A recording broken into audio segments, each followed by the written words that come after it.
एक बात पूछूं आपसे, सच सच बताइएगा, क्या आपको भी कभी लगता है कि आप इस घर में सब कुछ करती हैं, लेकिन फिर भी आपको ही सबसे कम समझा जाता है? हर किसी की जरूरत का ध्यान रखती हैं आप। कौन क्या खाएगा, किसकी तबीयत ठीक नहीं है, किसके एग्जाम है, किसकी शर्ट प्रेस नहीं हुई, सबकी दुनिया आपसे चलती है। पर जब आप थक जाती हैं तो कोई ये नहीं कहता कि आप बैठ जाओ, मैं कर लेता हूं। आपकी थकान सिर्फ आपकी रह जाती है। आपका रोना बस तकिए के कोने तक सिमट जाता है और आपका दर्द एक चुप्पी सी बन जाता है। क्या कभी आपने महसूस किया है कि आप बैठे बैठे खुद से ही पूछ रही होती हैं कि मैं क्या सिर्फ काम करने के लिए हूं, मेरी कोई फीलिंग्स नहीं? और सबसे दर्द की बात पता है क्या है? जब आप मुस्कुराकर घर संभालती हैं, लोग कहते हैं तुम्हें तो आदत है, तुम तो स्ट्रांग हो ना। लेकिन उन्हें कौन समझाए कि एक स्ट्रांग औरत भी कभी कभी सिर्फ समझने वाले कंधे की तलाश में होती है। ये वीडियो उन्हीं सब लम्हों के लिए है, उन सांसों के लिए जो आप घुट कर लेती हैं, उन आंसुओं के लिए जो किसी को नहीं दिखाते, और उस अकेलेपन के लिए जो आपको तब महसूस होता है जब घर में सब होते हुए भी आपको लगता है कोई भी आपका नहीं है। मैं ये वीडियो बना रही हूं क्योंकि औरत का दर्द सिर्फ वो औरत समझ सकती है जो खुद भी हर रोज मुस्कुराकर दर्द छुपाती है, जो खुद भी एक वक्त पे सबके लिए खुद को भूल चुकी होती है। इसलिए ये वीडियो मैं किसी ज्ञान के लिए नहीं बना रही हूं, मैं बना रही हूं उस औरत के लिए जो रोज अपनी आंखों में आंसू संभालती है और फिर भी सबके लिए मुस्कुराहट बन जाती है, क्योंकि उसका दर्द कोई मर्द नहीं समझ सकता और हर औरत की कहानी किसी दूसरी औरत के दिल से ही लिखी जा सकती है। ये वीडियो आपके लिए है, खुद को याद दिलाने के लिए कि आप सिर्फ इस घर की नौकरानी नहीं, आप इस घर की धड़कन है। कितनी बार ऐसा हुआ है कि घर में कोई बात चल रही होती है और जैसे ही हम कुछ कहने लगते हैं तो बेटा बोल देता है, अरे मम्मी आपको क्या पता। वो एक लाइन सीधा सीने के आर पार चली जाती है, जैसे हमारे अनुभव, हमारे सालों की मेहनत सब एक झटके में बेकार हो गए। लेकिन सच्चाई है बहनों, दुनिया अब बदल रही है, हर दिन कुछ नया, हर दिन कुछ अपडेटेड। अगर हम वही पुराने ख्यालों में अटके रहेंगे तो ये दुनिया हमें पिछड़ा ही समझेगी। इसलिए खुद को थोड़ा थोड़ा करके अपडेट करना जरूरी है। फोन में सिर्फ व्हाट्सएप स्टेटस मत देखो, थोड़ा न्यूज पढ़ो। यूट्यूब पे सिर्फ रेसिपी या भजन ही मत देखो, थोड़ा दुनिया को समझो, बदलती ट्रेंड्स को जानो। देखो कौन से ऐप्स चल रहे हैं, आजकल बच्चे क्या सुनते हैं, कौन सी फिल्में या वेब सीरीज उनकी सोच बना रही हैं, ताकि अब ये भी जान जाओगी वो सही चीजें देख रहे हैं या गलत। सोचो ना, जब अगली बार बच्चा कुछ बोले और आप उसे उसी भाषा में जवाब दो तो उसका चेहरा देखना, हैरानी, गर्व और थोड़ा सा डर सब दिखेगा। समाधान क्या है? हर दिन 15-20 मिनट खुद को दो। गूगल पे जो ट्रेंडिंग है वो पढ़ो, यूट्यूब पे न्यूज ब्रेकडाउन देखो, रील्स देखो, पर ये जानने के लिए कि आज की सोच क्या है। और फिर देखना, कल को कोई भी आपसे यूं नहीं कहेगा कि मम्मी को कुछ पता नहीं होता, बल्कि यही कहेगा कि मेरी मम्मी सबसे समझदार है।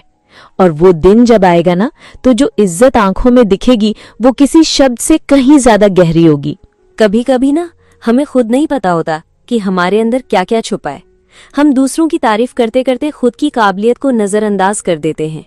कभी पापड़ बेलते हुए, कभी अचार गालते हुए, कभी सिलाई कढ़ाई करते हुए या बच्चों के टिफिन सजाते हुए। हम समझते हैं ये तो रोज के काम है, लेकिन बहन यही तो हुनर है। और अगर यही काम हम थोड़ा सलीके से, थोड़ा सोच के साथ करें तो ये सिर्फ घर चलाने वाला काम नहीं, कमाई का जरिया बन सकता है, पहचान बन सकता है। टिफिन सर्विस शुरू कीजिए, घर का अचार पैक करके बेचिए, व्हाट्सएप ग्रुप में अपने बनाए रजाइयां, क्रोशे के सुंदर डेकोरेटिव आइटम्स दिखाइए। कपड़े सिलना आता है तो बच्चों के फ्रॉक्स या लेडीज सूट की स्टिचिंग शुरू कीजिए। केक बेकिंग में दिलचस्पी है तो बर्थडे और सेलिब्रेशन केक्स की ऑर्डर लीजिए। मेहंदी लगाना आता है तो त्योहारों और शादी में मेहंदी आर्टिस्ट बनकर जाइए। अगर पढ़ी लिखी हैं तो ऑनलाइन या पार्ट टाइम कोई जॉब देखिए। घर पर छोटे बच्चों को ट्यूशन दीजिए। डांसिंग में रुचि है तो वीकेंड पे क्लासेस शुरू कीजिए। और हाँ, अगर दिल से कुछ कहना चाहती हैं तो यूट्यूब या इंस्टाग्राम पर अपना कंटेंट बनाइए, लोगों से जुड़िए और खुद की आवाज को पहचान दिलाइए। शुरुआत छोटे पैमाने पर होगी, पर इज्जत बड़ी मिलेगी।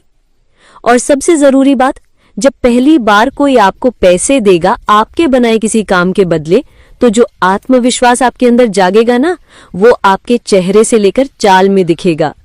फिर कोई आपको बस घर में रहने वाली औरत नहीं कहेगा, बल्कि काम करने वाली समझदार औरत कहेगा। तो समाधान क्या है? आज ही अपने आप से एक सवाल पूछिए, मुझे किस काम में खुशी मिलती है और क्या मैं उसमें दूसरों की मदद कर सकती हूँ? बस वही काम आपका हुनर है और वहीं से आपके सम्मान की शुरुआत होगी। याद रखिए बहन, जो औरत खुद के पैरों पर खड़ी होती है ना, उसके सामने दुनिया अपने आप झुक जाती है। बचपन वो उम्र होती है जहाँ दिल को जो दिखता है वही हमेशा के लिए दिल में बस जाता है। और अगर हम अपने ही घर में इज्जत खोते जाएं, तो बच्चे भी धीरे धीरे सीख जाते हैं कि मम्मी की बातों की कोई अहमियत नहीं। सोचिए, अगर रोज वो ये देखें कि कोई आपको ऊंची आवाज में बात करता है, आपके काम को हल्के में लेता है या आपके सामने आपको ही नीचा दिखा देता है, तो बच्चे ये मानने लगते हैं कि यही तरीका सही है।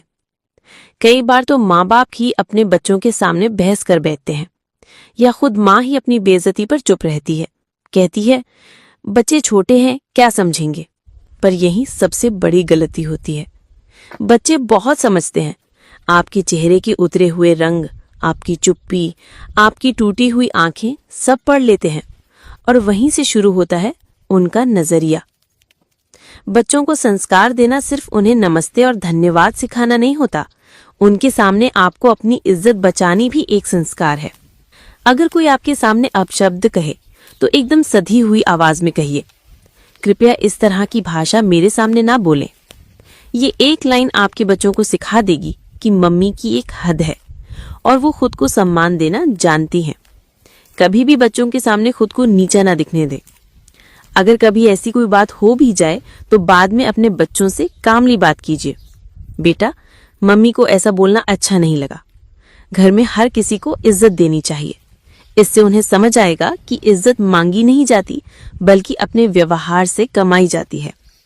अगर आप चाहती हैं कि कल को आपके बच्चे आपको प्यार, इज्जत और समझदारी से देखें, तो आज उनके सामने खुद को इज्जत देना शुरू कीजिए, क्योंकि जैसा माहौल वो देखेंगे वैसा ही इंसान बनेंगे। हमारे घर में जब भी कोई बड़ा आता है, हम खड़े हो जाते हैं, उनके लिए पानी लाते हैं, उनकी बातों को ध्यान से सुनते हैं, क्योंकि हमने बचपन से यही सीखा है, बड़ों को इज्जत दो तभी घर में बरकत रहती है। और ये बात पूरी तरह सही है। लेकिन इज्जत देने का मतलब ये नहीं कि आप खुद की इज्जत भूल जाओ। बड़ों को आदर देना जरूरी है, पर खुद को इतना छोटा मत समझो कि कोई भी कुछ भी कह जाए और आप सिर्फ मुस्कुराकर सहते रहो। कभी कभी कुछ बड़े आदत से मजबूर होते हैं। वो छोटी छोटी बातों में ताना मारते हैं या हर बार आपको ये जताते हैं कि तुम्हें क्या आता है, तुमसे तो कुछ हो ही नहीं सकता।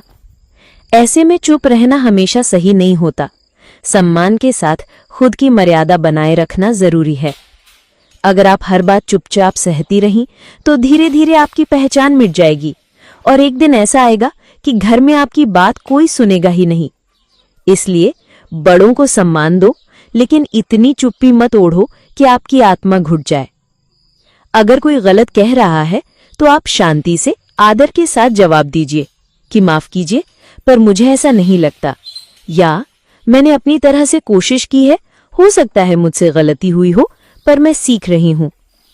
याद रखिए, आपकी चुप्पी कभी कभी सामने वाले की आदत बिगाड़ देती है और आपकी विनम्रता को वो आपकी कमजोरी समझ बैठते हैं। समाधान क्या है? बड़ों को वही सम्मान दीजिए जो आप दिल से देना चाहती हैं, पर साथ में खुद को भी उतना ही समझिए, क्योंकि अगर आप खुद को नहीं पहचानेंगी तो दुनिया भी आपको नजरअंदाज कर देगी। सम्मान का मतलब खुद को मिटाना नहीं होता, बल्कि खुद को भी वो जगह देना है जो आप डिजर्व करती हैं। कभी कभी लगता है ना कि काश कोई होता जो पास आकर बस ये कह देता, मैं समझता हूँ तुम्हारा दर्द, रो मत, मैं हूं ना। पर हकीकत यह है कि जिंदगी में कई मोड़ ऐसे आते हैं जहाँ कोई नहीं होता, ना कोई कंधा, ना कोई आवाज, ना कोई दिलासा।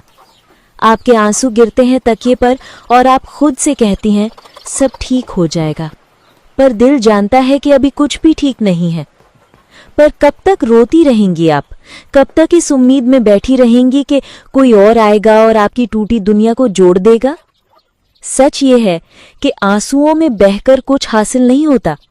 हाँ, दर्द सच्चा है, पर उस दर्द में डूबे रहना वो आपकी ताकत नहीं, आपकी रुकावट बन जाता है। अब वक्त है कि अपने आंसू खुद पोंछो, अपने बाल खुद संभालो, अपने चेहरे से वो थकान खुद मिटाओ और खुद को आईने में देखकर कहो, मैं टूट सकती हूं लेकिन बिखरूंगी नहीं। जिन लोगों का इंतजार आपने किया, शायद उन्हें फर्क ही नहीं पड़ा कि आप टूट रही थीं। और अब जब आपने सब झेल लिया, तो क्या अब भी किसी के सहारे की जरूरत है? नहीं, अब वक्त है खुद को समेटने का, खुद को खड़ा करने का। एक बार जब आप खुद अपने आंसू पोंछना सीख जाती हैं, तो दुनिया की कोई ताकत आपको तोड़ नहीं सकती। आखिर में एक बात याद रखिए, जब आप खुद के लिए खड़ी होती हैं, तो आपकी परछाई भी साथ देती है। पर जब आप सिर्फ रोती रहती हैं, तो खुद की परछाई भी आपसे दूर हो जाती है। इसीलिए अब और नहीं, अब वक्त है मुस्कुराने का, अपने लिए, चलने का अपने लिए, जीने का सिर्फ अपने लिए। हर सुबह आप सबसे पहले उठती हैं, सबके लिए चाय, बच्चों के टिफिन, घर की सफाई, राशन की लिस्ट, सासू माँ की दवा, पति की फाइल, और फिर पूरे दिन खुद को भूलकर सबके लिए जीती रहती हैं, क्योंकि आपको बचपन से सिखाया गया, अच्छी बहू वो जो सब कुछ अकेले कर ले, अच्छी बीवी वो जो शिकायत ना करे, अच्छी माँ वो जो थकने का नाम न ले। पर सच बताइए, क्या आप थकती नहीं हैं? क्या आपका मन नहीं करता कि कोई पूछे तुम कैसी हो? देखिए, अगर आप सब कुछ अकेले करती रहेंगी, तो लोग यही मान लेंगे कि अरे इससे अच्छा और कौन करेगा। वो ना आपकी तकलीफ देखेंगे, ना आपका थकना समझेंगे। कभी 2 दिन कपड़े मत धोइए, कभी रोटी ना बनाइए, कभी चुपचाप बैठ जाइए अपने लिए। लोग तब समझेंगे कि आप मशीन नहीं है। आपके भी हाथ दुखते हैं, कमर टूटती है, मन भी थकता है। काम को बांटिए, हर चीज आपको करने की जरूरत नहीं। घर सबका है तो काम भी सबका होना चाहिए। बच्चों को कहिए खुद अपने जूते रखे, पति से कहिए कभी आप भी बर्तन धो लीजिए, और खुद से कहिए कि मैं भी इंसान हूं, मुझे भी आराम चाहिए। सुपरवुमन बनने का दबाव छोड़ दीजिए, क्योंकि असली ताकत इसमें है कि आप अपने शरीर, अपने मन, अपने समय की कद्र करें। याद रखिए, जो औरत अपनी थकान को भी इज्जत देती है, वही औरों को सिखा पाती है कि मैं सिर्फ एक भूमिका नहीं निभा रही, मैं एक इंसान हूं जिसे समझने और सहारा देने की जरूरत है। अगर ये बातें कहीं न कहीं आपके दिल को छू गई हो, तो खुद से एक वादा जरूर करिए, अब किसी की दया पर नहीं, खुद की ताकत पर जिंदगी जीनी है। आप अकेली नहीं है, इस सफर में हम सब साथ हैं। हर उस औरत के साथ जो चुपचाप दर्द सहती है, पर फिर भी हर दिन मुस्कुरा कर उठती है। अगर आपको ये वीडियो थोड़ी सी भी ताकत दे पाई हो, तो बस एक बार नीचे कमेंट में लिखें, अब मैं खुद के लिए खड़ी हूँ, ताकि और भी महिलाएं ये पढ़कर हिम्मत पाएं। और हाँ, अगर अभी तक आपने इस चैनल को सब्सक्राइब नहीं किया है, तो जरूर कर लीजिए, क्योंकि यहाँ हर हफ्ते हम आपके दिल की आवाज लेकर आते हैं, आपके अपने शब्दों में। खुद को छोटा मत समझिए, आप अकेली नहीं हैं, आप अद्भुत हैं, मजबूत हैं, और सबसे बढ़कर आप खुद के लिए काफी हैं। मिलते हैं अगले वीडियो में, तब तक अपना ख्याल रखिए और याद रहिए, आप खुद के लिए सबसे जरूरी हो।